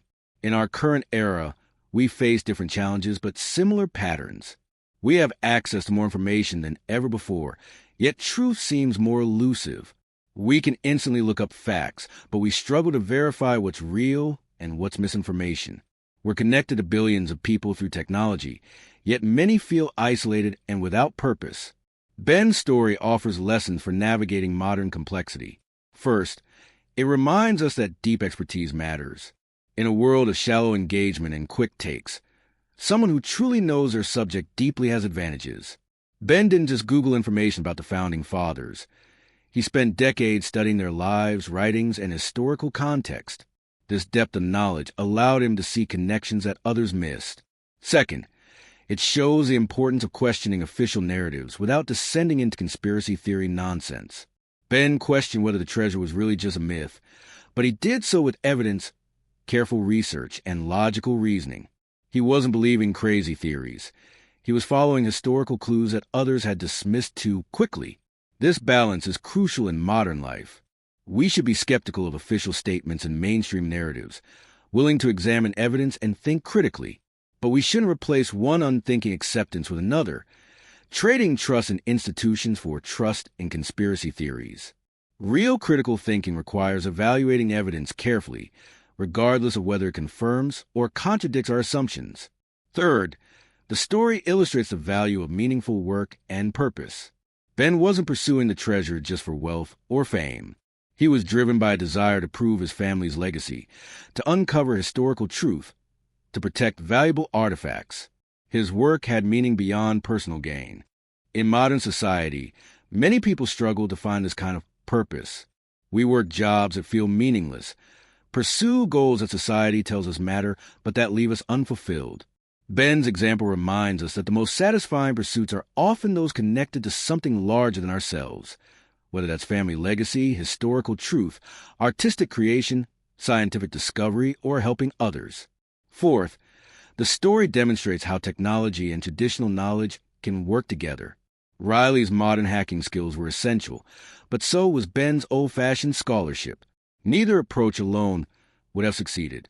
Similarly, in our lives, we often face false choices between embracing new technology or preserving traditional wisdom. The best approach usually involves synthesis, using modern tools to enhance and extend traditional knowledge rather than replacing it. Finally, Ben's adventure reminds us that the world still contains mysteries and possibilities. Yes, we live in an age of satellite imagery, advanced technology, and instant information, but that doesn't mean everything has been discovered or every question answered. New archaeological finds are made regularly. Historical documents still reveal secrets. Scientific mysteries remain unsolved. More broadly, each of us has the opportunity to discover something, maybe not an ancient treasure, but our own talents, our life's purpose, meaningful relationships, or ways to contribute to human knowledge and well-being.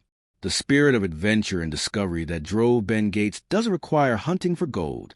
It requires approaching life with curiosity, being willing to pursue difficult questions, and refusing to accept that everything worth finding has already been found. At its core, this story is about the search for truth, historical truth specifically, but more broadly the human drive to understand reality and separate fact from fiction. The Gates family believed in a truth that everyone else dismissed as fantasy. For generations, they were proven wrong again and again. Every lead went nowhere. Every theory failed. Yet they maintained faith that the truth was out there, waiting to be discovered. This raises philosophical questions about belief and evidence. At what point does persistence become delusion? How do you know if you're following a genuine lead or chasing a fantasy? When should you trust your convictions despite contradictory evidence? And when should you accept that you're wrong?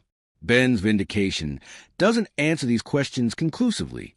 Yes, he was right and everyone else was wrong. But that's survivor bias. We're hearing about the time persistence paid off. For every Ben Gates who succeeds, there are probably hundreds of people who pursue impossible dreams and fail.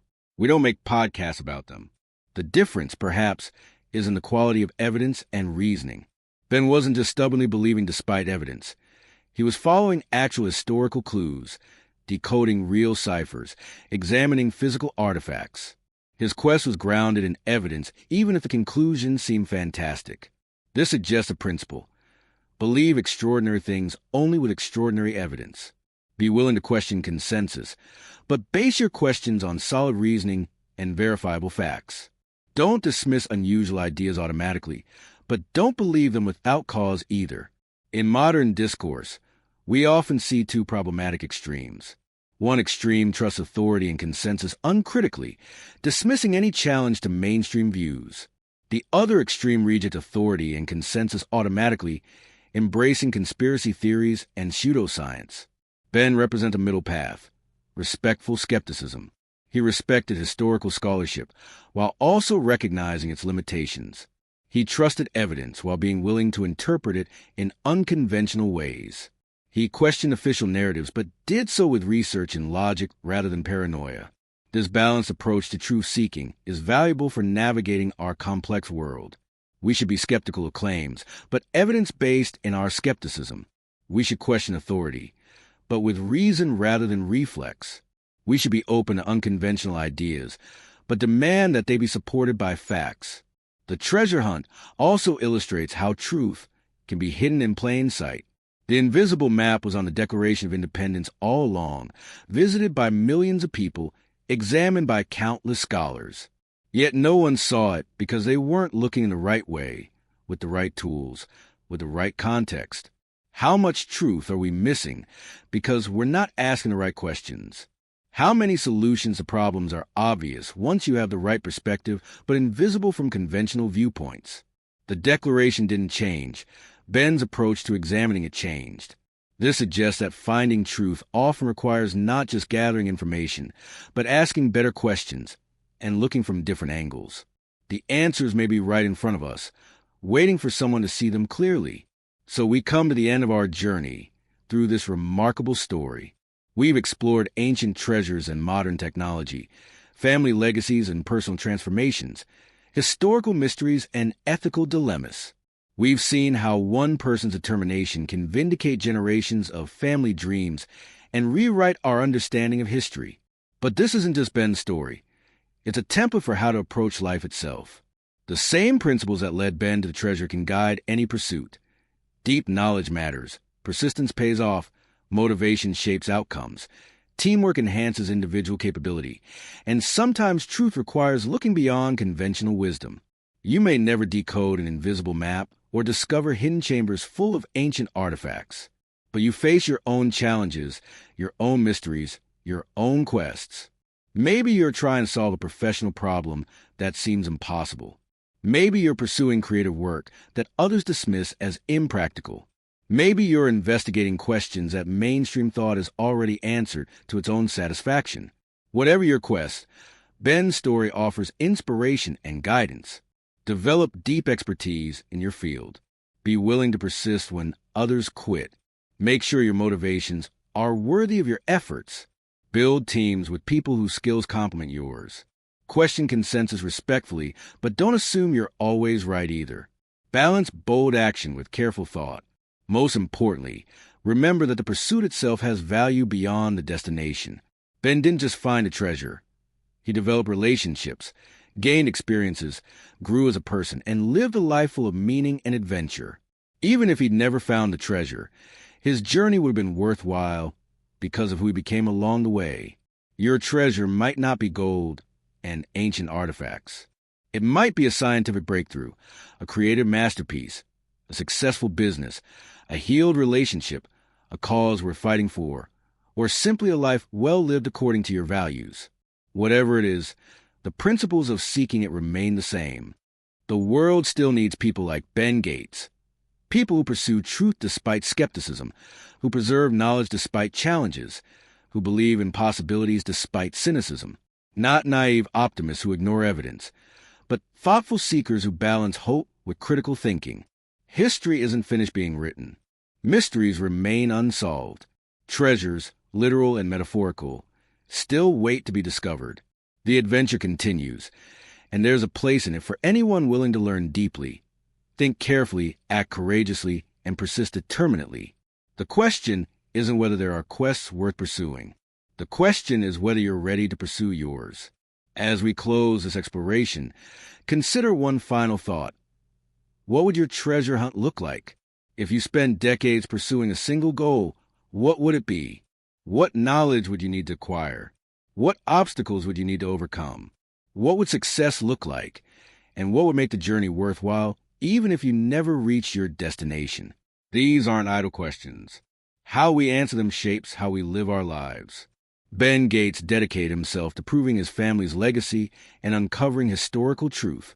His entire life oriented around this pursuit, and ultimately he succeeded. Most of us don't have such clear, singular purposes. We're pulled in multiple directions by various obligations and interests. We're practical, choosing paths that balance passion with security, dreams with responsibilities. But there's something to be said for the clarity of purpose that drove Ben. Not that everyone should pursue a single goal obsessively, but that having meaningful pursuits gives life direction and satisfaction. Whether it's mastering a skill, creating something valuable, solving a problem, or simply being there for people who matter to you, having purposes worthy of dedication makes existence richer. The treasure hunt in this story is a metaphor for any meaningful pursuit. The obstacles Ben faced represent the challenges we all encounter when trying to accomplish something difficult. The skepticism he endured mirrors the doubt we face from others and ourselves when pursuing unconventional paths. The persistence he demonstrated shows what's required to achieve significant goals. And the treasure itself, the vindication, the discovery, the success, represents what's possible when preparation meets opportunity, when skill combines with determination, when passionate pursuit continues despite setbacks. Your treasure is waiting. Maybe it's hidden in plain sight, like the map on the Declaration. Maybe it requires solving complex puzzles like the cipher Ben decoded. Maybe it demands partnerships like those Ben formed with Riley, Abigail, and his father. Maybe it involves risks like those Ben took when he stole the Declaration. But it's there. Your version of the treasure, whatever gives your life meaning and purpose, exists. The question is whether you'll pursue it, whether you'll develop the knowledge and skills required to find it, whether you'll persist when others doubt, whether you'll be ready when your moment arrives. Ben Gates proved that sometimes the impossible is just the difficult that nobody solved yet, that legends sometimes contain truth, that generations of failure can be redeemed by a single success, that knowledge, courage, and persistence can accomplish the extraordinary. So what's your Declaration of Independence? What invisible map are you trying to decode? What treasure are you seeking? The adventure awaits. The clues are out there. The only question is whether you're ready to begin. Now, here's something to think about as we wrap up this incredible journey. If you discovered a map tomorrow that led to a treasure hidden somewhere in your own city, but decoding it meant risking everything you built, facing skepticism from everyone you know, and possibly failing publicly, would you follow it? What would that treasure have to represent to make the risk worthwhile to you? This story proves that the world still holds mysteries, that dedication can unlock secrets, and that sometimes the most extraordinary discoveries come from refusing to accept that everything important has already been found. If this exploration of hidden treasures, ancient mysteries, and modern adventures resonated with you, if you're inspired to pursue your own quest with the same passion Ben Gates showed, then hit that subscribe button, because there are more stories like this one, more journeys into history's mysteries, more adventures that challenge us to see the world differently. Don't let this be the last treasure hunt you experience. Subscribe now and join me as we continue exploring the extraordinary stories hidden in history, the remarkable people who refuse to accept conventional wisdom, and the mysteries that remind us the world is still full of wonders waiting to be discovered. Your adventure begins now. Hit subscribe, and let's find out what treasures are waiting for us next. See you in the next episode, Treasure Hunters.